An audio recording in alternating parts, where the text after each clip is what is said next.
Jóvenes, muy buenos días. Con esta clase estamos dando por clausuradas nuestras actividades académicas del presente ciclo.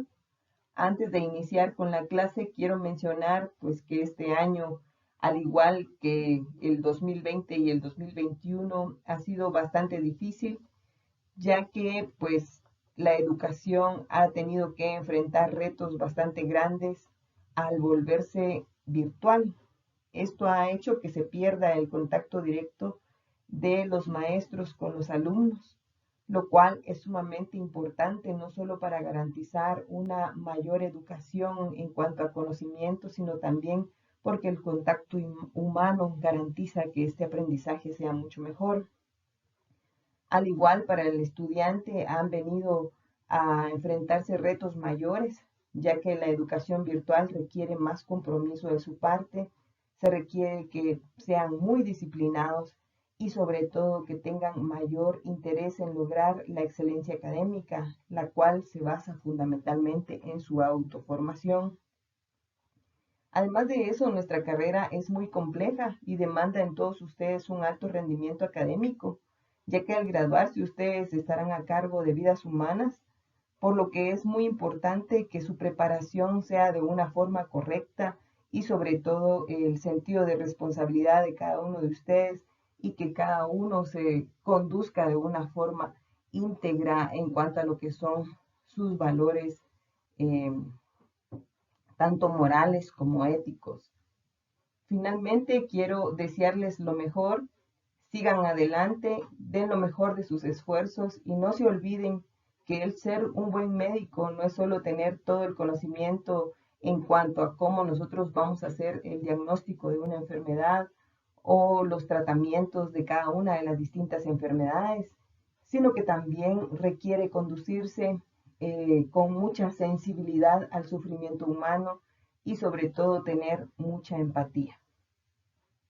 Mis mejores deseos para cada uno de ustedes, éxitos, y quiero dejarles finalmente estas palabras de la Madre Teresa de Calcuta, donde dice, hay que hacer las cosas ordinarias con un amor extraordinario. Seguidamente, entonces voy a pasar a iniciar ya con la clase de esta semana y pues voy a iniciar hablando de lo que es la técnica intradérmica. Cuando nosotros hablamos de la técnica intradérmica, a menudo se abrevia como IDE, una I mayúscula y una D mayúscula. Y es la administración de una sustancia que va a estar siendo colocada en la dermis, que es la que va a estar localizada dentro de la epidermis e hipodermis. Se utiliza para introducir al cuerpo humano sustancias que nosotros queremos que se absorban de una forma muy lenta. Generalmente la vamos a utilizar para realizar pruebas de alergia, por ejemplo. Vamos a ver si la persona es alérgico a la penicilina, para aplicar inmunizaciones como la vacuna de BCG, que significa Bacilo calmette guerin, o la vacuna antituberculosa, para administrar antitoxina tetánica o ATT, y para realizar pruebas de tuberculina o Mantiux.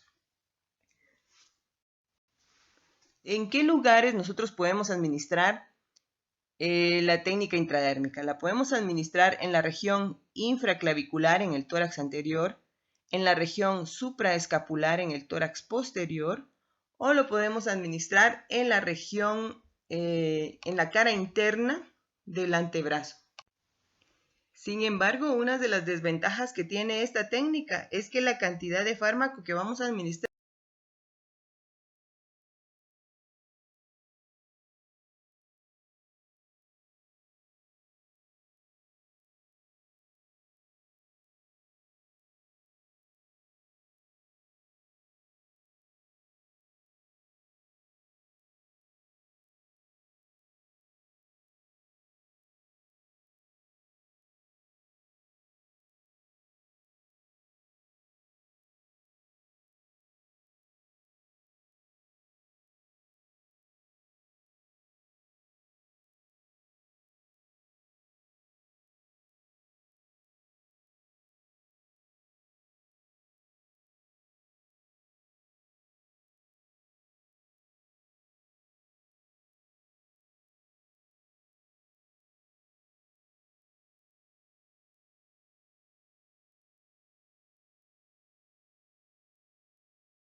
algo que se me estaba olvidando mencionarles es de que lo único que se administra en el tercio superior, cara externa del brazo, es la vacuna de la BCG. Y la vacuna de la BCG, por regla general, se administra en el brazo derecho. Ahora, ¿cómo nosotros vamos a realizar lo que es la técnica? Cuando nosotros vamos a realizar la técnica, es muy importante que la jeringa a elegir siempre sea una de 1 ml, ¿verdad? Porque como ustedes pues ya escucharon, la cantidad que vamos a administrar de medicamentos nunca va a exceder de 0.1 a 0.3 ml. Siempre debemos utilizar agujas cortas. Yo por experiencia les puedo decir que siento que como mejor me queda la técnica es cuando utilizo agujas número 29 o 30. Aunque en la literatura ustedes van a leer que pueden usar incluso agujas con un número 27. Se recomienda que tenga un bisel largo con objeto de que se pueda pinchar la piel y la aguja pase rápidamente y no sea dolorosa. Este tipo de inyección siempre tiende a ser algo molesta, ya que se pincha en una zona que está muy inervada. Efectuadas las maniobras de preparación del equipo, se desinfecta la zona donde se ha de aplicar la inyección. Algo que se recomienda es que nosotros para la antisepsia no utilicemos yodo, ya que el yodo tiene coloración propia y eso pues no nos va a permitir ver si se está produciendo algún tipo de reacción a la sustancia administrada. No se recomienda frotar con excesiva fuerza, ya que si yo hago asepsia frotando con mucha fuerza el algodón, pues puedo producir un área eritematosa o un área de enrojecimiento y que me puede sugerir un proceso alérgico y no necesariamente ser eso, sino es que yo froté con mucha fuerza. Luego se debe dejar que la piel seque por completo cuando utilizamos alcohol. Yo veía en algunas fotografías de ustedes que cuando hacían antisepsia, por ejemplo, usaban los algodones muy empapados en alcohol y se veía chorrear el alcohol ahí en el brazo del paciente, ¿verdad? Eso tenemos que cuidar que no sea así. La cantidad de alcohol utilizado siempre no debe ser mucha, ¿verdad? Ya que si nosotros pinchamos a un paciente cuya piel está empapada en alcohol, yo puedo introducir a la hora de pinchar ese antiséptico en la piel del paciente y eso producir una reacción.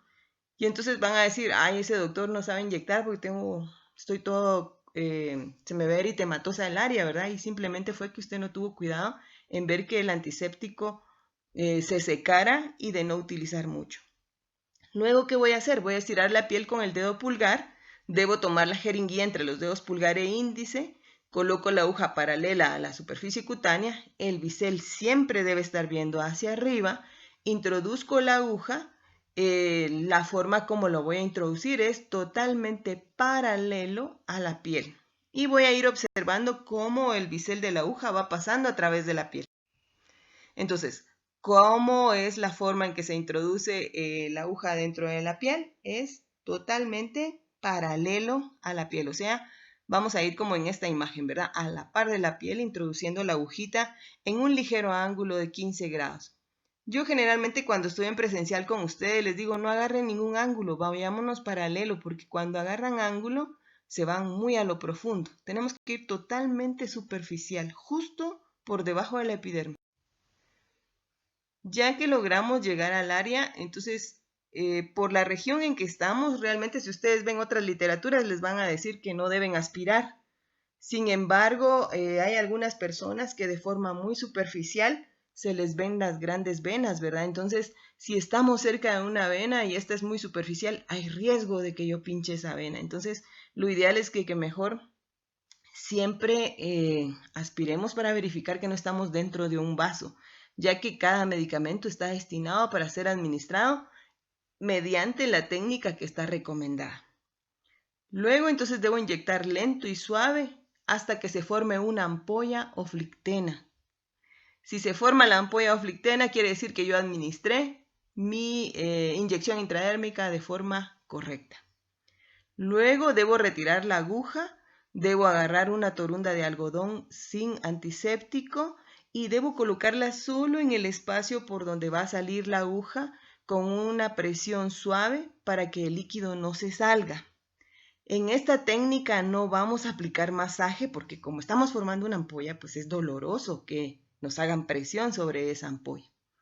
Luego debemos anotar el producto inyectado y la cantidad Y generalmente cuando estamos viendo pruebas de alérgenos, las lecturas se hacen 24, 48 y 72 horas después de su administración. Entonces acá tenemos la imagen de cómo se está haciendo la introducción de la aguja. Lo que sí no veo en esta imagen es de que con la mano no hábil se esté estirando la piel. Es mejor estirarla porque eso nos va a facilitar más lo que es la introducción de la aguja sin ningún problema. Como ustedes ven en la imagen, conforme va avanzando la agujita se va viendo que está por debajo de la piel. Acá pues ya se está empezando a administrar el medicamento y vean cómo se está formando la flictena o ampolla. Y acá pues ya lo vemos concluido, ¿verdad? Entonces se pone el algodón ahí donde está la aguja para hacer una ligera presión para que el líquido no se salga sin hacer masaje ni presionar demasiado. Y entonces aquí tenemos las fases de cómo se va dando lo que es la técnica de administración intradérmica. Cuando en el hospital, por ejemplo, hacemos pruebas de toxina tetánica, acostumbramos que hacemos un círculo alrededor más o menos de unos 5 centímetros de diámetro y por fuera colocamos la fecha y la hora en que administramos la prueba. ¿Con qué fin se hace esto? Porque el paciente hay que estarle haciendo lecturas de cómo va en 24, 48 y 72 horas, pero a veces yo ya no estoy en la emergencia el siguiente día de turno, entonces es otra persona quien va a hacer la lectura. Por eso se anota ahí la fecha y la hora para que el que haga la siguiente lectura sepa a qué hora yo lo administré y pueda hacer las lecturas correspondientes, ¿verdad? ¿Qué es lo que se va a observar? Por ejemplo, si usted administró un alérgeno, que no haya un área de enrojecimiento alrededor del sitio de inyección o que la ampolla se haya puesto indurada o dura, que eso me sugiera que haya un proceso alérgeno. Vámonos ahora a lo que es la vía intravenosa. Cuando nosotros hablamos de la vía intravenosa, vamos a ver que su misión es colocar sustancias en el torrente circulatorio. Va a ser útil en emergencias, cuando necesitamos administrar grandes volúmenes de sustancias que se consideran son irritantes o que son mezclas complejas, por lo que solo se pueden administrar por esta vía. Los fármacos, por ejemplo, en solución acuosa pueden introducirse directamente a la circulación de ordinario en una vena. Los factores que dificultan la absorción no intervienen en la inyección intravenosa y se obtiene una concentración deseada de un fármaco. Por otra parte, es importante mencionar que la inyección intravenosa tiene varios riesgos. Por ejemplo, es más probable que ocurran reacciones indeseables que con otros métodos. Otro inconveniente que tiene es que una vez inyectado el medicamento no hay posibilidad de detenerlo. Por ejemplo, usted vino, empezó a administrar intravenoso y de repente no me di cuenta, era para administración intramuscular, ¿verdad? Ya no puede hacer nada, ya se fue en la vena y ya no lo puede detener. Ese es el inconveniente que tiene, ¿verdad? Además es importante mencionar que los fármacos preparados en un vehículo oleoso o aceitoso y los que precipitan componentes de la sangre o que hemolizan los eritrocitos no deben administrarse por esta vía. Si no está específicamente indicado, los fármacos no deben introducirse directamente en la corriente sanguínea. Normalmente el sitio más indicado para administrar este tipo de inyección se encuentra en las venas situadas en la flexura del codo, ¿verdad? Entonces, como vemos acá, tenemos algunas redes que podemos utilizar para administración intravenosa. Podemos utilizar, por ejemplo, la región dorsal de la mano o del antebrazo, como ustedes ven ahí en la imagen, puede ser en lo que es la vena basílica o en la vena cefálica. También podemos utilizar los de las flexuras del codo o fosa antecubital y el brazo, en donde podemos pinchar lo que es ya sea la vena cefálica o la vena cubital o lo que es la vena basílica. ¿Cómo entonces nosotros vamos a realizar lo que es la técnica, verdad? Lo primero que se solicita cuando vamos a hacer la técnica es de que nuestro paciente tenga el brazo sobre una mesa o sobre alguna estructura, ¿verdad? No que lo tenga en el aire, sino que lo tenga reposando en algún área. Luego de eso, pues nosotros debemos visualizar cuál es la vena que se mira como con mayor facilidad para poder funcionar, ¿verdad? Hay algunos casos en personas que son muy obesas en donde por tejido adiposo quedan ocultas las venas y no las vemos. Y entonces ahí sí ya se va a requerir otro tipo de estrategia o se va a requerir más experiencia para que usted, basado en las pulsaciones, o sea, usted siente dónde están las pulsaciones y hace una punción a ciegas, ¿verdad? Pero esto pues ya es con más experiencia. Pero lo convencional es ver dónde están las venas más dilatadas. Por ejemplo, yo tengo un brazo donde se me ve mejor que en el otro. Entonces elegiría donde veo mejor, ¿verdad? Entonces, ya que lo tengo visualizado, como ustedes ven en esta imagen, debo proceder a colocar lo que es la ligadura elástica. Mencionando que antes de esto, pues ya tengo que tener preparado lo que voy a administrar. Debo tener colocados guantes porque acá por cualquier tipo de accidente puede estar en contacto con sangre, ¿verdad? Entonces en esta técnica sí se requiere que usted tenga guantes puestos. Y entonces ya que yo tengo mi ligadura, pues debo dar pequeños golpecitos con los dedos para hacer que la vena se dilate más. Lo que se recomienda es que esperemos 30 segundos para que ocurra la dilatación de la vena. Además de eso, debemos pedirle al paciente que cierre la mano y que apriete con objeto de que la musculatura del brazo se contraiga y las venas se hagan más visibles. Vamos a esperar 30 segundos con objeto de que al detenerse la circulación de retorno, la sangre se estanque en las venas y éstas al llenarse se hagan más prominentes y sea mucho más fácil el poder puncionarla. Entonces empezamos con lo que es nuestra técnica de asepsia. En relación a lo que es la técnica de asepsia, tenemos dos formas de cómo realizarlo, la vertical y la espiral. Algo muy importante de mencionar en esto es de que si es la vertical se recomienda que usted realice 3 movimientos. 1, 2, 3. Nos venimos de un lado hacia el otro. Es muy importante que conforme usted va haciendo los movimientos verticales no deje ningún espacio sin desinfectar. Otra cosa muy importante es de que usted ya tiene visualizado el área donde va a pinchar, entonces no va a desinfectar un área donde no va a pinchar, o sea, tiene que desinfectar justo en el punto donde va a funcionar. Algunos cuando estamos en prácticas, por ejemplo, hacen asepsia y funcionan por otro lado, ¿verdad? Eso no es así. Luego, no sé cómo decírselo, se requiere cierto estilo, pues ya lo van a ver en el video que yo les voy a presentar, que hagamos solo 1, 2, 3 en vertical.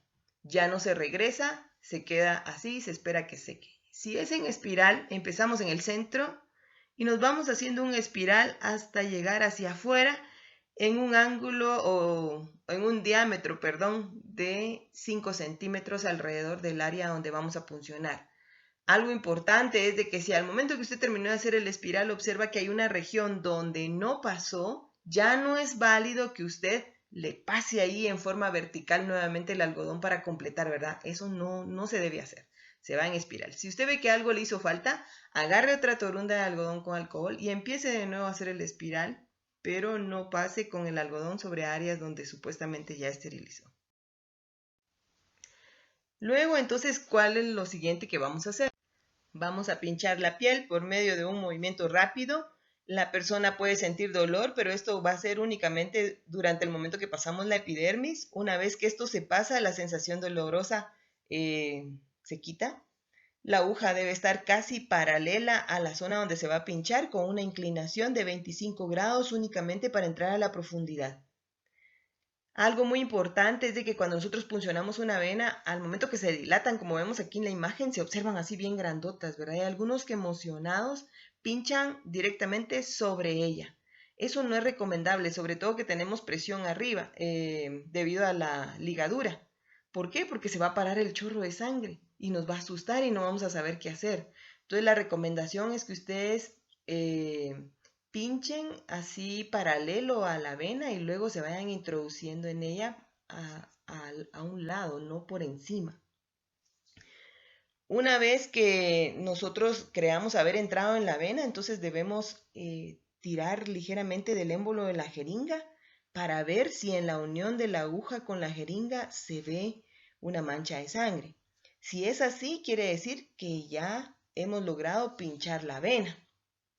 Entonces voy a profundizar ligeramente para que la aguja no se salga del vaso, porque a veces uno solo ha medio pinchado la venita, no está bien en vena, ¿verdad? Entonces debemos asegurarnos de estar bien en vena.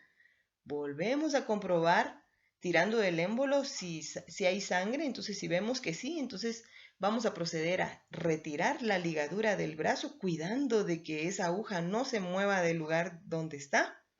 Le pedimos al paciente que abra la mano y se relaje y comenzamos a inyectar de forma lenta para evitar complicaciones, ¿verdad? Con respecto a lo que son las complicaciones, es importante mencionarles que en los recién nacidos son más frecuentes. Por ejemplo, si a un recién nacido me dicen, mire, administrele un bolus de dextrosado, si usted lo hace de una forma muy rápida, incluso puede permeabilizar de nuevo el ductus, ¿verdad? Que está en el corazón. Entonces esto es delicado porque le provocaríamos un ductus arterioso permeable secundario a, a pasar una infusión muy rápida, ¿verdad? Entonces también mediante la infusión intravenosa tenemos que tener cuidado de que no sea rápida la administración del medicamento, sino debe tener una velocidad lenta. Y entonces acá pues ya estamos administrando el medicamento y a la hora de terminar de administrarlo pues se agarra una torunda de algodón seco, se hace ligera presión, la aguja sale en el mismo ángulo en que se introdujo y colocamos el algodón seco en la flexura del codo, le pedimos al paciente que flexione la mano mientras nosotros pues desechamos de forma correcta el material que hemos utilizado. Debemos decirle al paciente que permanezca unos minutos con el brazo flexionado a manera de que se cree hemostasia y la hemorragia pues no se pueda dar. ¿Qué cosas no debemos hacer durante la técnica de inyección intravenosa? Lo primero que no debemos hacer es acribillar al paciente a pinchazos, ¿verdad? Muchas veces hay pacientes que tienen pocas venas superficiales o porque quizá ese día nosotros no hemos sido muy afortunados en encontrar la vena, ¿verdad? Entonces, eso generalmente a cualquiera le puede suceder. Nosotros lo que debemos hacer es buscar otra vía de cómo pincharlo o cambiar de brazo, pero no proceder a acribillarlo a pinchazos, ¿verdad? O sea, estarlo pinchando y pinchando y pinchando y pinchando porque el paciente está sufriendo con que nosotros estemos haciendo eso, ¿verdad? Otra cosa que es bien común que suceda es que, por ejemplo, alguien llega que le saquen sangre, lo pinchan y no tocaron vena, ¿verdad? Entonces, ¿qué hacen? Adentro del brazo del paciente empiezan a girar la aguja de un lado a otro, tratando de ver en dónde la puncionan, ¿verdad? Eso tampoco es recomendable porque microscópicamente estamos lesionando tejidos y al final lo que va a suceder es que se le va a producir un gran hematoma al paciente en el área donde estuvimos nosotros, va a mover la aguja, ¿verdad? Entonces eso no debemos hacerlo.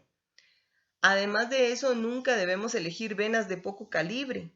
A veces hay venas que son muy chiquititas y pinchan una de esas. Entonces, ¿qué es lo que sucede? La pinchamos, se rompe, se produce una hemorragia interna con un hematoma que es horrible y no logramos de todos modos acceder a una vía intravenosa. Entonces, tampoco debemos elegir venas de poco calibre. Otra cosa que es muy importante es que nosotros siempre tenemos que tener un especial cuidado de sacar el aire de la jeringuilla. Cuando se les enseña a hacerlo, muchos dicen, bueno, donde más tiene usted que poner atención es cuando es técnica intravenosa, en las demás no hay problema, pero yo digo que es importante que nos acostumbremos a que en todas las técnicas nuestra jeringa no debe poseer aire, el líquido que vamos a administrar. Ahora, acá en técnica intravenosa es mucho más delicado si nosotros no lo hacemos, porque se puede producir una embolia gaseosa si entra aire en la vena, la cual puede causar la muerte del paciente. Puede ser también que por no estar bien ajustada la jeringuilla al gollete de la aguja al aspirar para ver si está en vena entre aire. En este caso se debe interrumpir la inyección para quitar el aire comenzando de nuevo la técnica. Además de eso, debemos tener cuidado de que la aguja esté siempre en vena y que no se va a inyectar el líquido fuera del vaso, lo que se conoce como extravasación de líquido, ya que esto es muy doloroso, pues los líquidos intravenosos no están preparados para estar inyectados en el músculo y por eso podemos hacer sufrir al paciente, ¿verdad? Siempre que se inyectan medios de contraste para radiografías o anestésicos, se cuida de utilizar una vena de grueso calibre, ya que estos líquidos pueden quemar las paredes del vaso. si este es muy pequeño y si no se diluye el líquido rápidamente en el caudal sanguíneo.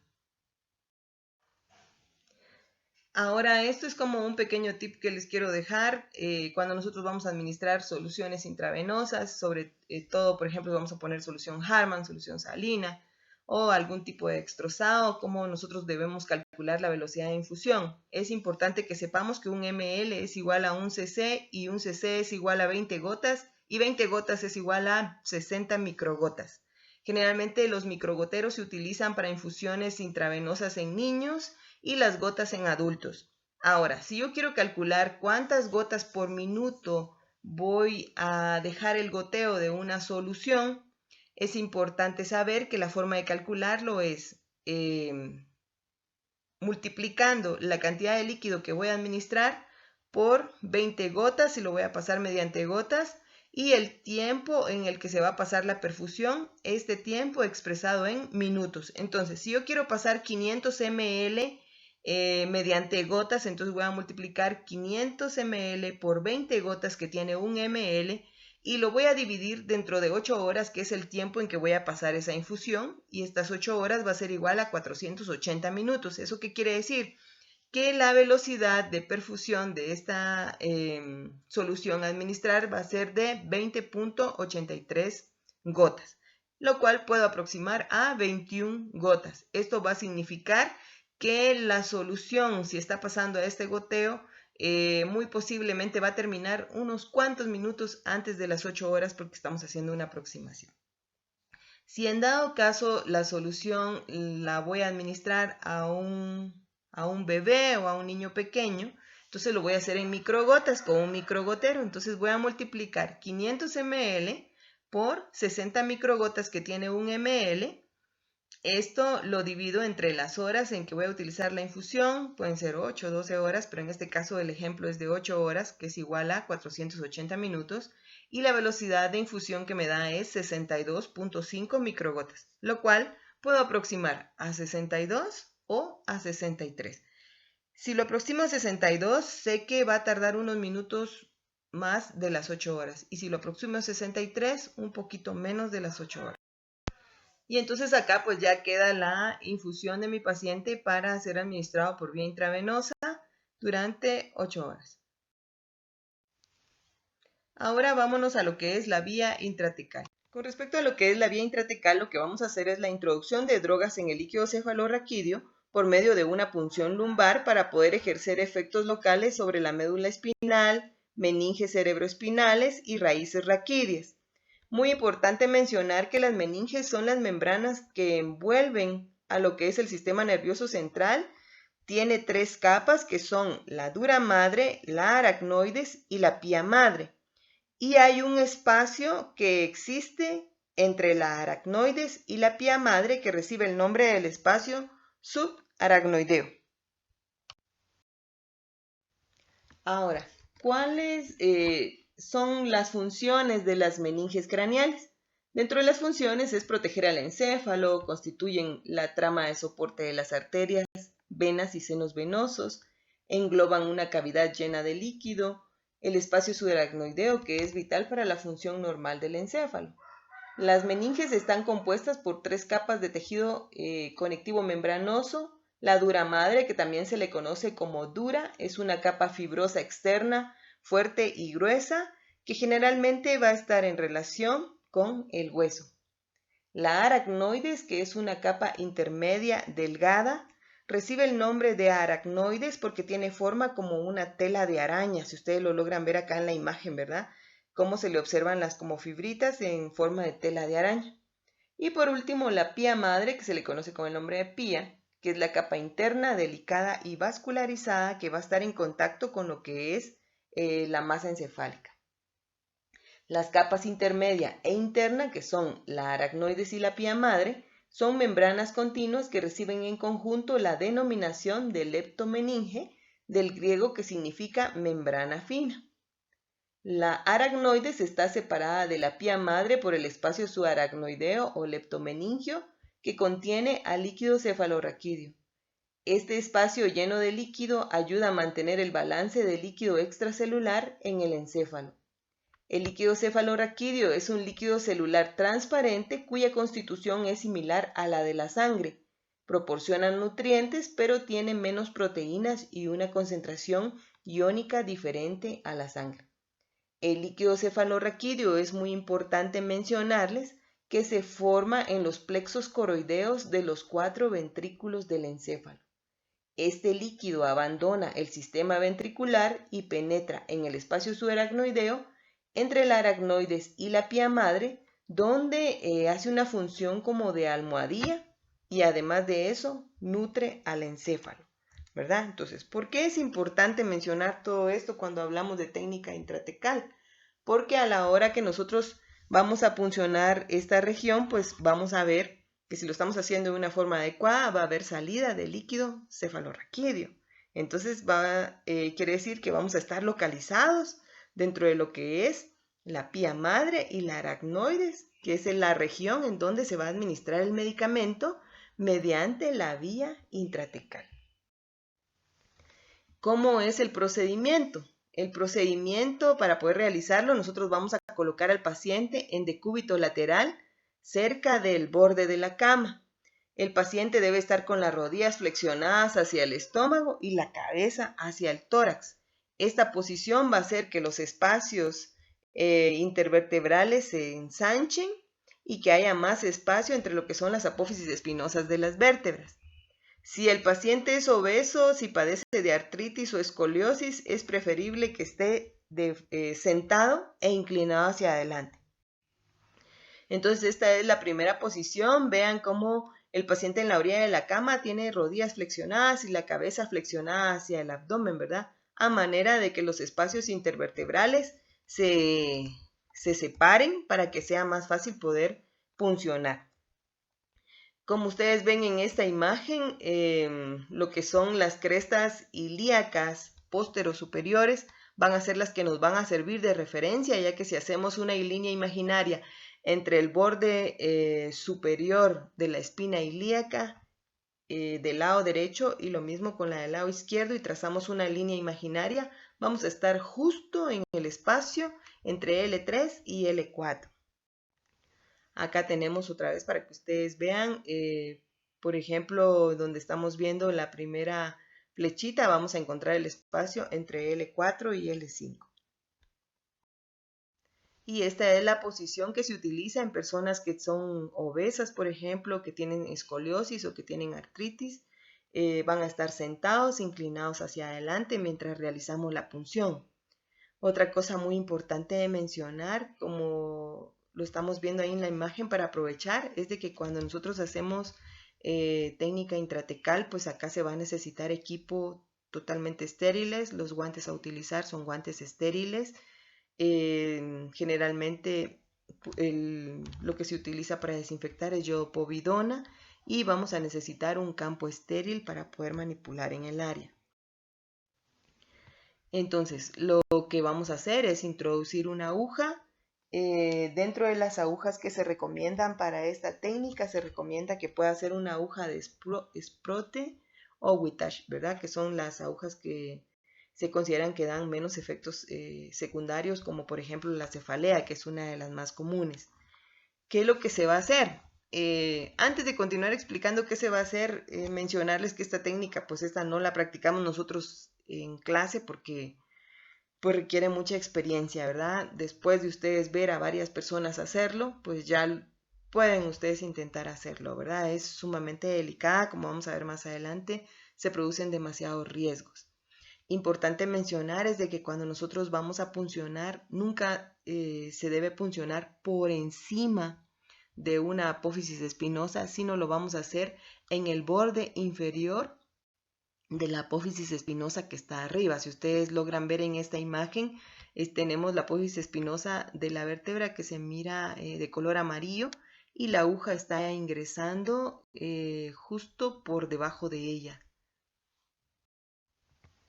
como lo vemos también en esta imagen, ¿verdad? Entonces, a la hora que nosotros puncionamos, pues debemos ir por debajo de la apófisis espinosa y lo que tratamos es de llegar a lo que es el espacio subaracnoideo por donde circula el líquido cefalorraquídeo para poder administrar el medicamento en esa región. ¿Qué es lo que vamos a producir entonces con colocar un anestésico en esta área?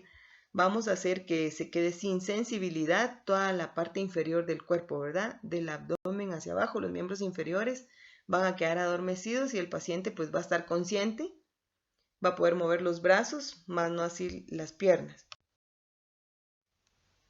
Este es el equipo que vamos a utilizar, ¿verdad? Generalmente este equipo se utiliza para realizar anestesia espinal, lumbarorraquidia. La característica que tiene una aguja Sprotte, por ejemplo, es que es atraumática, es cónica, elíptica, tiene un orificio de salida de líquido sin filo. Hay de diferentes calibres, hay una especial pediátrica, hay una estándar y una que se puede utilizar para personas obesas. Entonces, ¿qué es lo que vamos a hacer? Nos colocamos los guantes estériles, realizamos asepsia y antisepsia, colocamos el campo estéril, palpamos el espacio intervertebral entre L3 y L4, que ya vimos que lo vamos a localizar con mayor facilidad si hacemos una línea imaginaria que una ambas espinas ilíacas. Examinamos la aguja raquia para determinar que no tenga defectos, sostenemos la aguja entre los dedos índice y medio, insertamos la aguja en dirección cefálica en ángulo de 30 a 45 grados. Vamos a ir avanzando a nivel de las principales estructuras y vamos hasta llegar al espacio subaracnoideo. Algo importante de mencionar es de que cuando nosotros estamos introduciendo la aguja se siente cierta presión, pero cuando llegamos al espacio subaracnoideo se siente un chasquido y se siente que la aguja pasa como con más facilidad. Eso quiere decir que ya estamos dentro del espacio subaracnoideo. Entonces verificamos si lo que sale es líquido cefalorraquídeo, quiere decir que ya estamos en el lugar indicado. Si lo que yo quiero hacer es una punción lumbar diagnóstica, entonces procedo a extraer la cantidad de líquido cefalorraquídeo que voy a necesitar para hacer diagnóstico. Y si lo que voy a hacer es administración intratecal, entonces procedo ya sea a administrar el medicamento mediante esta vía o si lo que quiero hacer es una anestesia epidural o raquidia, procedo a administrar el anestésico para que haga efecto. Dentro de los efectos adversos que hay es que puede haber sobreinfección, podemos producir una hemorragia o podemos producir parálisis, por eso se requiere que sea una persona muy experimentada quien realice el procedimiento.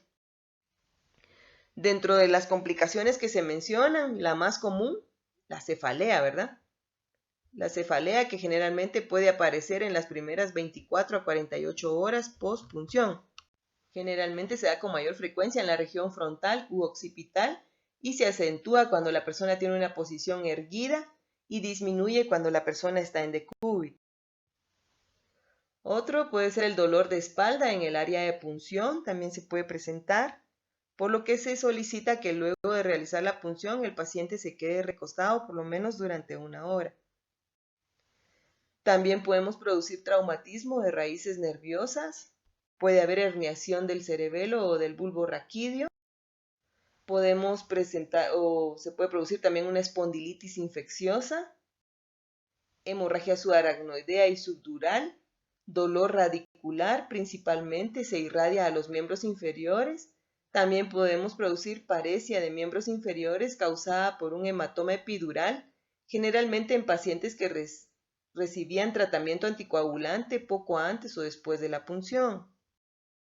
Dentro de las contraindicaciones absolutas tenemos la presencia de un edema o de un tumor cerebral.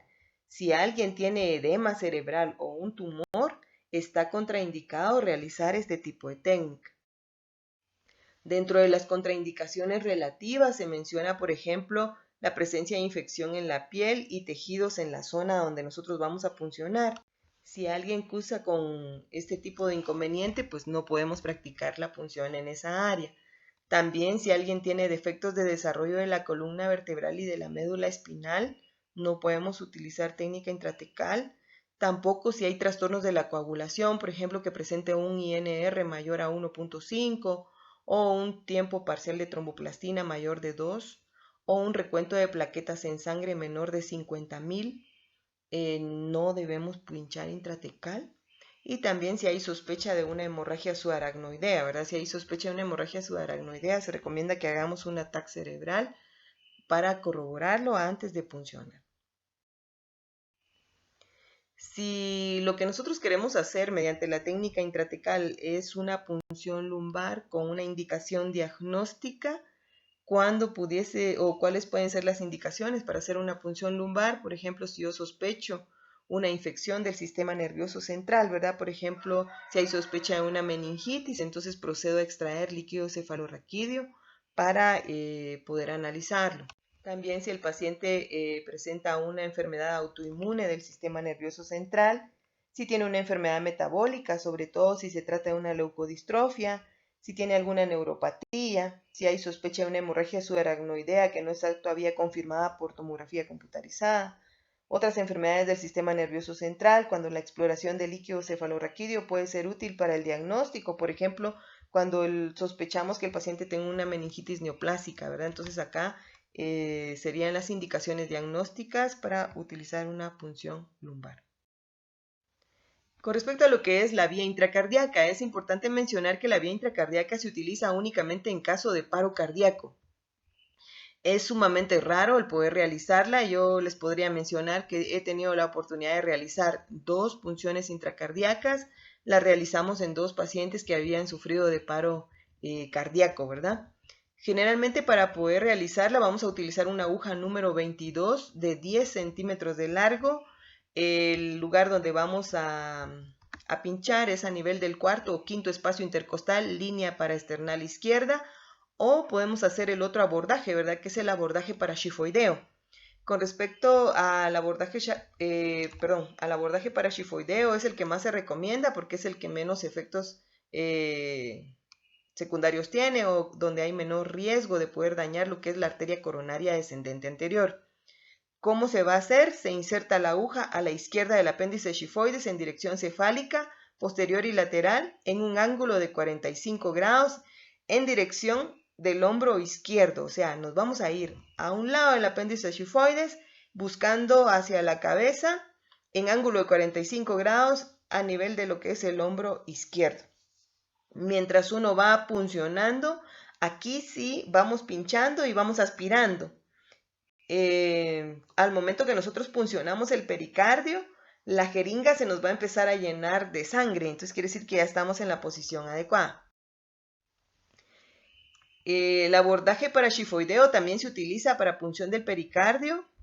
Durante la reanimación cardíaca a tórax abierto, la inyección es segura y eficaz si se hace bajo control visual directo. Por ejemplo, usted está haciendo una intervención quirúrgica a nivel cardíaco y el paciente hace un paro, entonces es más fácil poder reanimarlo mediante esta técnica, ¿verdad? Es más segura, más eficaz, debido a que estamos teniendo un contacto visual directo.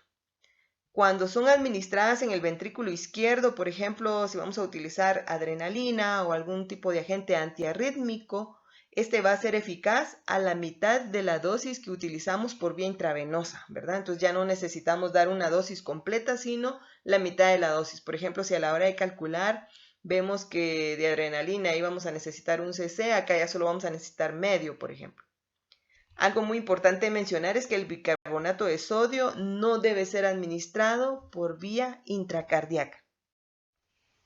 Y entonces acá tenemos las imágenes de los 2 tipos de abordajes. En la imagen que está al lado izquierdo vemos el abordaje parashifoideo. Si ustedes logran ver ahí, se mira el apéndice shifoides y estamos ingresando pues a un lado de él. Y el otro abordaje que es ingresando a nivel del cuarto o quinto espacio intercostal del lado izquierdo, línea paraesternal.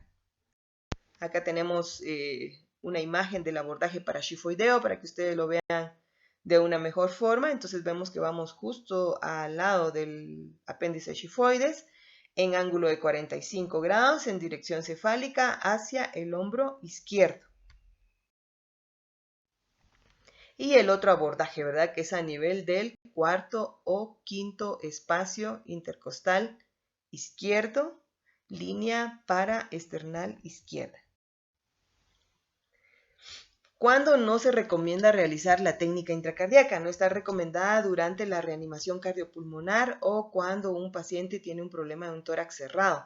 por ejemplo, un paciente que tuvo un accidente automovilístico y que el pecho topó contra el timón, ¿verdad? Esto pues puede ser que el paciente tenga un tórax cerrado, por lo que este tipo de reanimación no se realiza en ellos. ¿Por qué? Porque se puede producir neumotórax o también podemos producir una lesión a la arteria coronaria o también una interrupción prolongada al masaje cardíaco externo.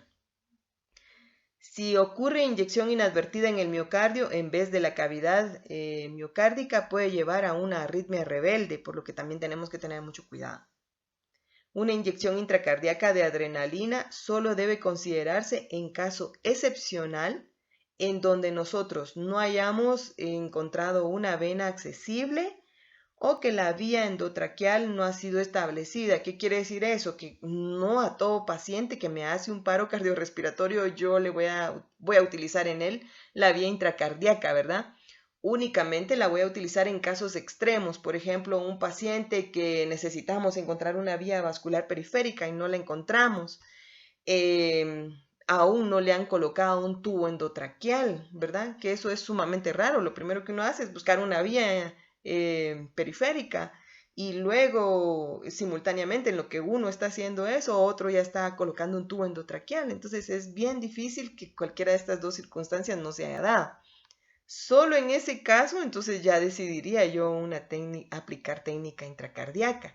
Es por eso que les menciono que uno pues no lo ha practicado tanto. Yo les decía, yo lo he hecho en 2 ocasiones por lo mismo, ¿verdad? No es algo que se practique con mucha frecuencia. Luego vamos a lo que es la vía intramedular. La vía intramedular, o también conocida como vía intraósea, es la administración de medicamentos en la médula ósea del hueso. Generalmente los huesos donde se practica puede ser en el esternón o en la tibia. Es un acceso vascular de urgencia para la infusión de fármacos o líquidos si no existen venas disponibles. A veces pueden llegarnos a la emergencia pacientes que van en choque o en shock.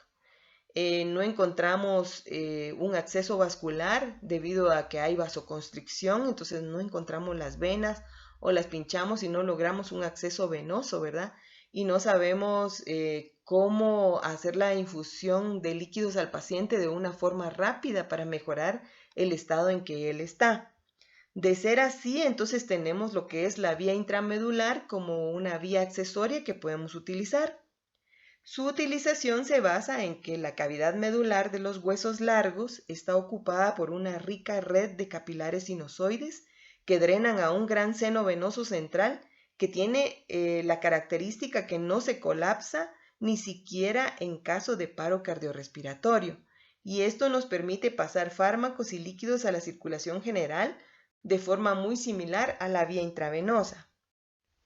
Entonces lo que vamos a utilizar es una aguja raquia como la que están viendo ustedes acá. Generalmente son agujas número 20, o sea, son bastante gruesas. Las vamos a introducir a través del hueso hasta llegar a lo que es la médula. Como ustedes ven acá en esta imagen, entonces la aguja debe atravesar lo que es el hueso cortical, que es la parte como más gruesa del hueso o más dura. Luego debe pasar el hueso esponjoso y finalmente llega a la médula. Cuando nosotros vamos pasando lo que es el hueso cortical, es un poco difícil, generalmente lo vamos a ir haciendo, realizando movimientos de la mano hacia la derecha e izquierda, como que fuéramos atornillando y haciendo presión hacia adentro. Generalmente es bastante traumático para el paciente y más para nosotros, ¿verdad? Pensar que estamos atravesando piel, que estamos atravesando hueso, que debemos hacer presión y movimiento hacia derecha e izquierda a manera de ir introduciendo la aguja hacia la región donde nosotros lo queremos. A muchos de los nervios les sucede que piensan que ya introdujeron la aguja y cuando la sueltan, esta se cae, quiere decir que aún no está fijada en el hueso, ¿verdad? Pero es por los mismos nervios de cómo es tan invasivo este procedimiento. Entonces, luego que pasamos el hueso cortical y llegamos al hueso esponjoso, se empieza a sentir más suave, que la aguja entra con más facilidad y cuando llegamos a médula, pues ya se desliza más suave. ¿Cómo voy a verificar que ya estoy en la posición correcta? Porque cuando yo suelte la aguja, esta ya no se va a mover, va a quedar fija. Eso quiere decir que ya está en el lugar indicado. Algo importante de mencionar es de que cuando nosotros hacemos esta técnica debemos cuidar que, por ejemplo, si lo hacemos en la tibia, medir 3 traveses de dedo por debajo de la rótula para asegurarnos que no vamos a lesionar epífisis de crecimiento. Si ustedes lo logran ver ahí en la imagen, tenemos las epífisis que van a hacer que el hueso crezca. En un niño esto es muy importante, ¿verdad? Porque él todavía está en crecimiento, las epífisis no se han cerrado. Y si usted coloca la aguja cercana a esta área, pues puede lesionar o puede afectar el crecimiento de ese niño, por lo que puede ser también muy delicado. Entonces acá está para que ustedes vean, ¿verdad? Está la rótula y si ustedes ven donde está el dedo del médico, está más o menos 3 traveses de dedo por debajo de la rótula para evitar afectar el cartílago de crecimiento. Y luego que ya está fijada la aguja, entonces vamos a proceder a conectar ahí el equipo de venoclisis y proceder a pasar las soluciones o los medicamentos que tengamos que administrarle al paciente mediante esta vía. Como les mencionaba, es una vía de urgencia, se utiliza solo en casos donde el paciente esté muy grave y en cuanto ya se tenga una vía periférica disponible, se debe omitir. Complicaciones, podemos fracturar la tibia, podemos producir también necrosis de piel, puede producirse una osteomielitis o un proceso infeccioso inflamatorio del hueso, o también puede producirse una celulitis o un proceso infeccioso inflamatorio de tejido blando. Muy bien, jóvenes, entonces hemos llegado al final de nuestra clase. Como ustedes se dieron cuenta, existen distintas formas como se pueden administrar medicamentos en lo que fueron las prácticas que realizamos este año a través de simulaciones. Pudimos aprender cómo administrar técnica intramuscular, subcutánea e intradérmica. Las demás técnicas ustedes las aprenderán a nivel hospitalario, en donde pues ya ustedes aprenderán a practicar cada una de ellas. Finalmente, antes de despedirme, les recuerdo que cualquier duda pueden escribirme a mi correo institucional y que no se olviden de la tarea que tenemos para esta semana, la cual pues va a estar disponible en el aula virtual. Mis mejores deseos para cada uno de ustedes. Cuídense y hasta pronto.